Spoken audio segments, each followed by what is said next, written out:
दोस्तों शुरू करने से पहले डिस्क्लेमर की वीडियो सिर्फ और सिर्फ एजुकेशनल पर्पज़ के लिए है, इन्वेस्टमेंट एडवाइस नहीं है। तो वीडियो देखकर आप सीख सकते हो और इन्फॉर्मेशन को ले सकते हो। बाकी से पहले एक वीडियो मैं आपको दे चुका हूँ जिसमें मार्केट के अंदर अब रिटेल इन्वेस्टर्स के लिए कौन कौन से ट्रैप बिछ चुके हैं उसके ऊपर हमने बातचीत की है। निफ्टी के टेक्निकल्स के ऊपर चर्चा की है, सेक्टर के ऊपर बातचीत की, स्टॉक्स भी आपको इसमें देखने को मिल जाएंगे। ट्रंप का टैरिफ गेम दोस्तों शुरू हो चुका है। अब ट्रंप आ चुका है टैरिफ के ऊपर। मैंने आपको कल ही कह दिया था जब हमने न्यूज़ देखी थी कुछ कि कुछ कंट्रीज़ पे टैरिफ कम किया है, तो हमने वहाँ पे डिस्कशन किया था कि अब टैरिफ ट्रंप बढ़ा सकता है इंडिया के ऊपर, क्योंकि वॉर जैसी ठंडी होगी ना वैसे टैरिफ का मुद्दा गर्म हो जाएगा। न्यूज़ आ चुकी है। न्यूज़ में आपको ये देखने को मिलेगा कि फोर्स्ड लेबर ये एक मुद्दा ट्रंप ने पकड़ा है और इस मुद्दे के तहत 12.5% का जो एडिशनल टैरिफ है वो कुछ कंट्रीज़ के ऊपर लगा दिया है, जिसमें इंडिया भी है। अब देखो ये जो कंट्रीज़ है ना, ये ऐसी कंट्रीज़ है जो अभी ग्रो कर रही है। इंडिया को छोड़कर चीन ग्रो कर रहा है, जापान ग्रो कर रहा है, साउथ कोरिया बहुत अच्छा ग्रो कर रहा है, ब्राज़ील, स्विट्ज़रलैंड, ये कुछ नेशंस है जो बहुत तेज़ी से ग्रो कर रहे हैं। यूएस को यानी ट्रंप को खतरा है कि बाकी जो कंट्रीज़ है ना वो आगे नहीं निकल जाए। उनको पीछे करने की कोशिश यहाँ पे की गई है।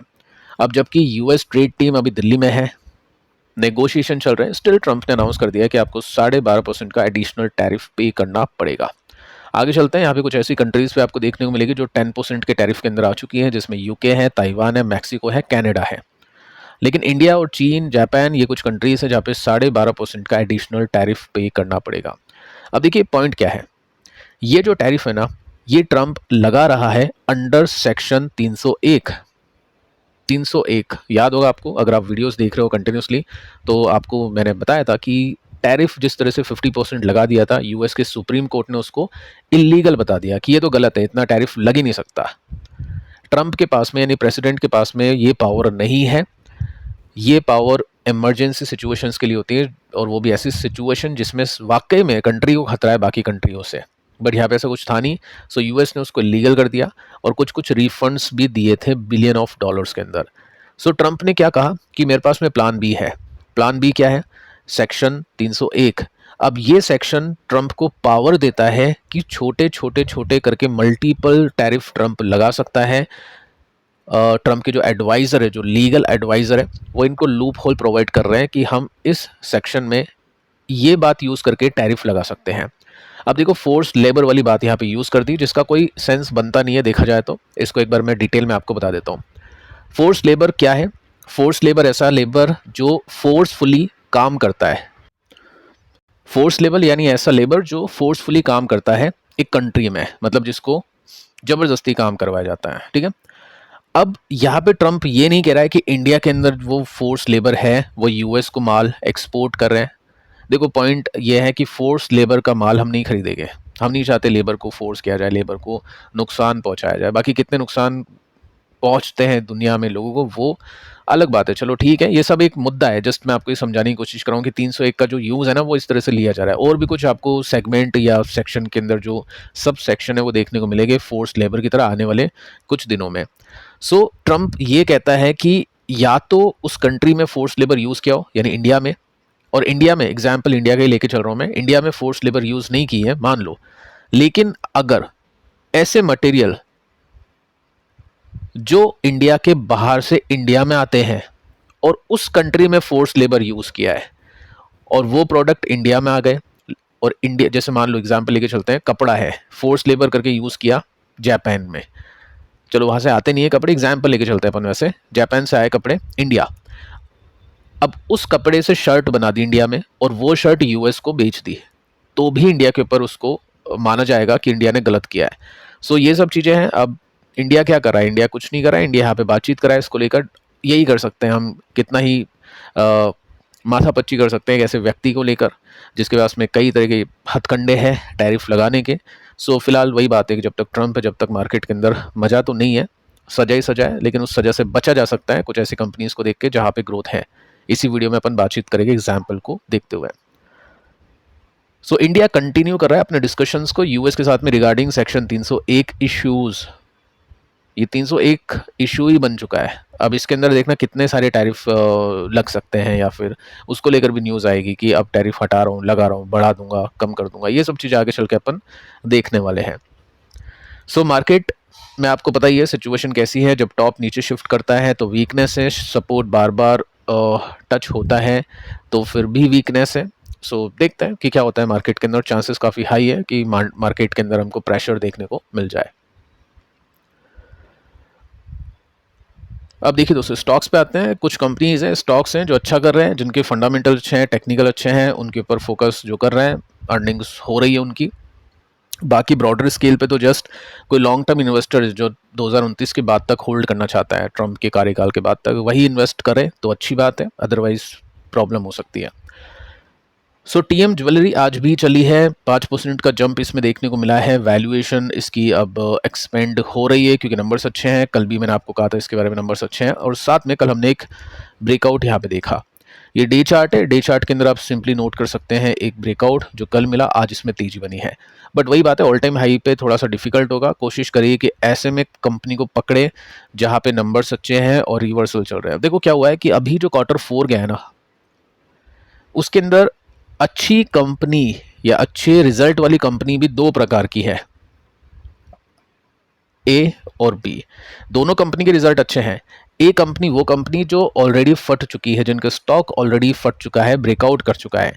बी वाली कंपनी वो है जिनके नंबर्स अच्छे गए हैं, एक्सपेक्टेशंस बीट हुई है, लेकिन स्टॉक अभी नहीं चले हैं, वो चलने के लिए तैयार है। तो आपको बी वाली कंपनीज के ऊपर फोकस करना पड़ेगा। ये ए कैटेगरी में आती है जो ऑलरेडी स्टॉक चल चुका है। एग्जाम्पल देते हैं आगे, KRN हीट एक्सचेंजर।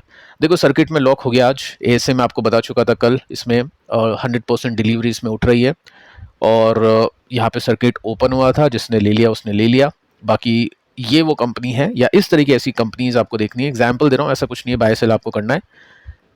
जिनके रिजल्ट अच्छे हैं, अपकमिंग जो क्वार्टर्स वो अच्छे आ सकते हैं, साथ में स्टॉक्स नीचे हैं, नीचे जाके ऊपर जाने की कोशिश करें, तो ये वो उस तरह के पैटर्न्स है। तो यहाँ पे अगर हम रेसिस्टेंस के हिसाब से अगर हम देखने चलें तो सो येस 20% का गैप है, जो कि बहुत बड़ा नहीं है, बट ब्रेकआउट्स भी करती है ऐसी कंपनीज। सो वो देखना होगा। फिलहाल आज यहाँ से एक रिवर्सल टेक्निकली देखने को मिला है।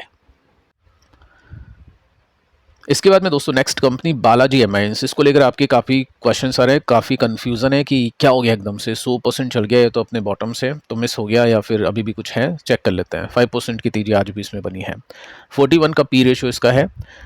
रीज़न क्या है इसके तेजी आने के पीछे का? इसके नंबर्स है Q4, तो ये जो तेजी है ये टिकाऊ हम बोल सकते हैं, मैनिपुलेशन नहीं बोलेंगे इसको, क्योंकि नंबर्स आने के दम पे स्टॉक चला है। मार्जिन आप देखोगे ना तो 40% के साथ में बढ़े हैं। ये एक सबसे इंपॉर्टेंट फैक्टर है यहाँ पे केमिकल कंपनीज में, जो अपने मार्जिन्स को बढ़ा रही है। साथ में आप देखोगे ना तो यहाँ पे कंपनी ने जो गाइडेंस दी है वो अच्छी है। एस्टिमेट आप देख सकते हैं उसके बेसिस पे यहाँ पे चल रहा है। सेकंड एक्सपेंशन प्रोजेक्ट इसके पास में है। ये 2 पॉइंट्स है कि आने वाले क्वार्टर्स और अच्छे आ सकते हैं। इसका मतलब क्या है? Q1 की एक्सपेक्टेशन में स्टॉक चल रहा है। अब Q1 अच्छे आते हैं तो ठीक है, नहीं आते हैं तो फिर स्टॉक क्रैश। बहुत अच्छे आ जाते हैं तो स्टॉक वहाँ से भी ऊपर जाएगा। सो ये जो गैप है ना अभी है काफ़ी। क्वार्टर अभी 4 गए हैं, ख़त्म ही हुए हैं, अब Q1 में टाइम है, तो इस टाइम के लिए स्टॉक अब रनअप आपको दिखाने की कोशिश कर रहा है। अब यहाँ पे हम देखते हैं 20% का जंप, क्योंकि Q4 रिजल्ट अच्छे गए और स्टॉक नेक्स्ट डे ही 20% चला गया। लेकिन दोस्तों केमिकल कंपनीज में क्या होता है, थोड़ा सा वेट एंड वॉच कर लेना चाहिए, क्योंकि AI यहाँ पे फैक्टर नहीं है जो एक ब्रॉडर स्केल पे चल रहा है। केमिकल में कुछ केमिकल चलते हैं, कुछ नहीं चलेंगे, कुछ अभी भी नीचे हैं, कुछ कंपनीज चल रही है। सो थोड़ा सा वेट एंड वॉच करते हैं ऐसे में। सो यहाँ पे अब क्या हुआ है, मंथली चार्ट के अंदर एक रिवर्सल आ चुका है, which is very positive. Monthly chart है, लॉन्ग टर्म चार्ट है, और इसमें आप देखोगे तो मंथली चार्ट के अंदर यहाँ पे आपको स्टॉक का जो टॉप था वो नीचे शिफ्ट कर रहा था, यहाँ पे फाइनली एक ब्रेकआउट हो गया, एक रिवर्सल हो गया। ये जो ब्लू लाइन आप देख रहे हैं, ये गिरती हुई रेखा, ये क्या है? रिवर्सल है। ये क्या है? ये ब्रेकआउट है। इसको भी काइंड ऑफ रिवर्सल बोल सकते हैं, स्विंग ब्रेकआउट हम बोल सकते हैं। सो ये मंथली चार्ट पे हुआ है, ठीक है। सेकंड अपन देखते हैं वीकली चार्ट, और वीकली चार्ट के अंदर भी आप देखोगे तो यहाँ से आपको दिखाई देगा सिंपली कि आज एक बिग स्विंग के लिए रिवर्स हुआ है। लेकिन स्टॉक यहाँ से लेकर यहाँ तक 100% भी चल चुका है, वो भी आपको थोड़ा सा ध्यान में रखना है। अब डी चार्ट के ऊपर आते हैं। डी चार्ट के ऊपर सिचुएशन काफ़ी सही है, क्योंकि वॉल्यूम के स्पाइक्स आपको देखने को मिलेंगे, यानी ब्रेकआउट है। और इसी लाइन को सपोर्ट रिटेस्ट किया, उसके बाद में तेजी, फिर ये जो रेसिस्टेंस था मंथली चार्ट का, उसको लिया, 3-4 दिन स्टॉक गिरा, उसके बाद में ब्रेकआउट। तो ट्रेंड है ना पॉजिटिव है, टेक्निकली भी और फंडामेंटली भी। अब जाके इतना तेज होने के बाद में, क्योंकि वेट एंड वॉच करना होता है, नहीं तो कभी कभी धोखे मिलते हैं। अब क्या है, क्वार्टर वन की एक्सपेक्टेशन अच्छी है इससे, तो जैसे ही कोई गिरावट आएगी इसके अंदर, इन्वेस्टर्स उसमें BOD यानी बाय ऑन डिप करने की कोशिश करेंगे, क्योंकि एक प्लेटफॉर्म मिल चुका है कंपनी के स्टॉक को चलने का, ट्रिगर मिल चुका है, जो कि है क्वार्टर वन, अगला क्वार्टर। सो यस, स्टॉक अभी टेक्निकली स्ट्रांग हो चुका है, केमिकल है, इसीलिए थोड़ा सा कम वेटेज देके चलते हैं, लेकिन हाँ, स्टॉक फिलहाल नेगेटिव से पॉजिटिव टेरिटरी में आ चुका है, क्योंकि रिजल्ट इसके अच्छे गए हैं, टेक्निकल्स के अंदर भी ब्रेकआउट्स देखने को मिले हैं। सो यहाँ पे आप नोट कर सकते हैं कि अब क्या है, अगला रेसिस्टेंस कितना दूर है। तो अगला रेसिस्टेंस ऐसे तो नहीं कहेंगे कि यहाँ तक है, देखो थोड़ा सा इसको डिटेल में देखेंगे, क्योंकि मैं डेप्थ में आपको यहाँ पे सिखाऊंगा कि कैसे आप चेक कर सकते हैं कॉम्प्लेक्स कंपनीज को।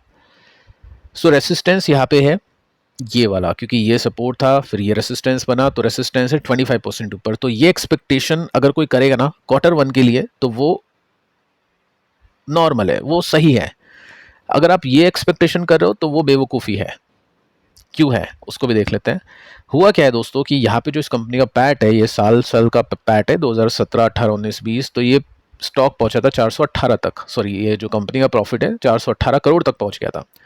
उस समय स्टॉक का जो प्राइस था वो यहाँ तक पहुंच गया था, ठीक है, ये है 418। अब क्या है, प्रॉफिट गिरता गया गिरता गया गिरता गया, और प्रॉफिट अभी क्या यहाँ पे है क्या, उसको भी चेक कर लेते हैं। सो प्रॉफिट 159 से 169 है, यानी इतना ज़्यादा प्रॉफिट नहीं बढ़ा है, ठीक है। तो अगर आप ये एक्सपेक्टेशन करो ना 418 पहुंचे, तो 418 करोड़ का प्रॉफिट यहाँ पे आपको देखना पड़ेगा, या देखोगे नहीं ना तब भी काम हो जाएगा, पता चल जाएगा, क्योंकि ये 200-250 करोड़ का भी होगा तो मार्केट इसको यहाँ तक पहुँचा देगा, ठीक है। ये तो आपको पूरा साल खत्म होने के बाद में दिखेगा। फिर आप क्या कर सकते हैं, आप क्वार्टर ऑन क्वार्टर प्रॉफिट को देख सकते हैं। ये अभी मार्च का क्वार्टर था, इसमें ये ब्रेकआउट मिल गया, तो स्टॉक ने यहाँ पे ब्रेकआउट कर दिया, लेकिन अभी तक भी ये जो मेजर हर्डल है ना 70, 80, 90 करोड़ का प्रॉफिट, ये पार करना बाकी है। सो बहुत ज़्यादा एक्सपेक्टेशन करना वो मेरे हिसाब से सही नहीं है, लेकिन हाँ डेफिनेटली यहाँ पे 20-22-25% की एक्सपेक्टेशन करना फॉर क्वार्टर वन, ये मेरे हिसाब से ठीक है। एफआईज का ट्रेंड देखे तो एफआईज यहाँ पे सेलिंग कर रही है, अगले क्वार्टर में देखते हैं एफआईज ने बाय किया या नहीं किया। सो ये भी एक पॉइंट आपको ध्यान में रखना है कि एफआईज का सपोर्ट नहीं है तो ऑल टाइम हाई डिफिकल्ट होगा, लेकिन हाँ नंबर्स अच्छे हैं, क्वार्टर वन की एक्सपेक्टेशन में स्टॉक वैसे में चलते हैं। इसके बाद में एक और कंपनी को देख लेते हैं, आरआर केबल, 7% का जंप। कल परसों आई थिंक बातचीत की थी कि ऐसी कंपनीज, वायरन केबल वाली कंपनीज के ऊपर फोकस रखना है। पॉलीकैब से बेटर इसके नंबर्स थे, पॉलीकैब से कम वैल्यूएशन थी, अब देखो वैल्यूएशन मार्केट मैच कर रहा है, ठीक है। ये सब पता होना चाहिए, ये सब आपको मिल जाता है चैनल पे कंटेंट, इसके अंदर आप देख सकते हैं कि नंबर्स कैसे गए, किस कंपनी के कैसे थे नंबर्स, कंपैरिजन भी कर लेते हैं। सो इसी के अच्छे नंबर्स थे वाकई में, क्योंकि रेवेन्यू और ईपीएस दोनों बीट किया था 6% के साथ में, और कोई कंपनी ये नहीं कर पाई। फिर उसके बाद में क्या हुआ, टेक्निकली यहाँ पे ब्रेकआउट हुआ, जिसने देखा 36% ऊपर जा चुका है, मल्टी ईयर का ब्रेकआउट हो चुका है। और बातचीत हमने की थी कि एकदम से इस तरह से चलना तो डिफिकल्ट है, लेकिन हाँ ये ग्रेजुअली ट्रेंड वाइज चल सकता है, क्योंकि नंबर्स अच्छे हैं, क्वार्टर वन की एक्सपेक्टेशन भी काफ़ी अच्छी है। सो अगेन ऐसी कंपनीज में जो ऑल टाइम हाई पे है, नंबर्स अच्छे हैं, उनमें गिरावट का वेट ही इन्वेस्टर्स करता है, लेकिन जो ऑलरेडी गिरी हुई है और वो रिवर्स कर रही है, वहाँ पे डेफिनेटली इन्वेस्टर देखेगा। सो इन्हीं कंपनीज में कमाई है, बाकी ब्रॉडर मार्केट तो आपको पता ही है ट्रंप के हाथ में है। पिछले वीडियोस को आप देख लेना, काफ़ी इंपॉर्टेंट है कल के, और ये पिछला वीडियो भी आप देख लेना। मिलता है नेक्स्ट वीडियो में, तब तक के लिए बाय बाय।